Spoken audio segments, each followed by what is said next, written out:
Hey, what's up you guys, it's Dorothy and welcome back to my channel. In today's video we're going to go into chapter 93 of Wonder by RJ Palacio. So let's get right into this video.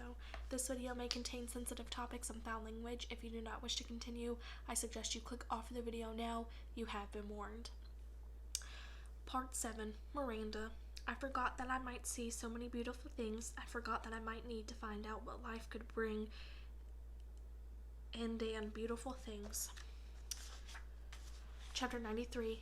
Camp Lies. My parents got divorced the summer before 9th grade. My father was with someone else right away. In fact, though my mother never said so, I think this was the reason they got divorced. After the divorce, I hardly ever saw my father.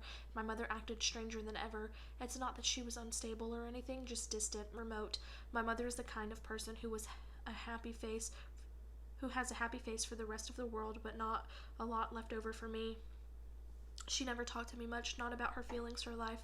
I don't know much about what she was like when she was my age, don't know how much about the things she liked or didn't like. The few times she mentioned her own parents, who I never met, it was mostly about how she wanted to get as far away from them as she could once she'd grown up. She never told me why.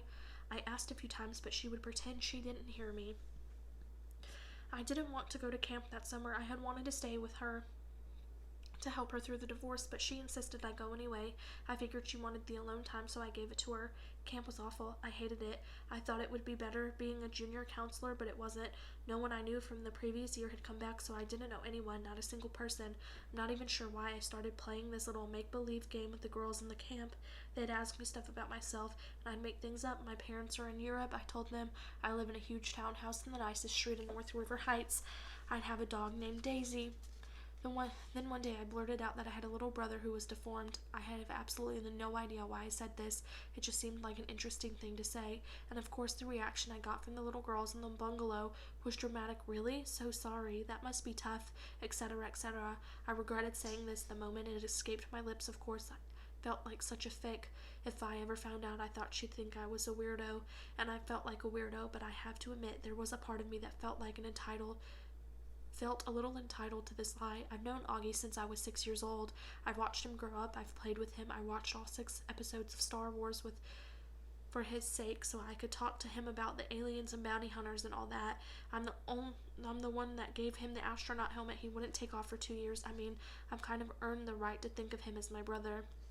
And the strangest thing is that these lies I told, these fictions, did wonders to my popularity.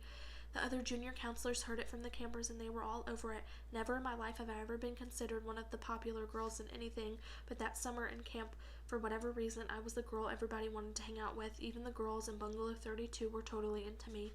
These were the girls at the top of the food chain. They said they liked my hair, though they changed it. They said they liked the way I did my makeup, though they changed that too. They showed me how to turn my t-shirts into halter tops. We smoked, we snuck out late at night and took the path through the woods to the boys' camp. We hung out with the boys. When I got home from camp, I called Ella right away to make plans with her. I don't know why I didn't call Vi.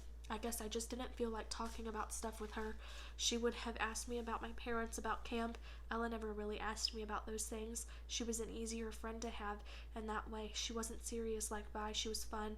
She thought it was cool when I dyed my hair pink. She wanted to hear all about those trips through the woods late at night. That is the end of this video. I will see you guys in the next one. Bye.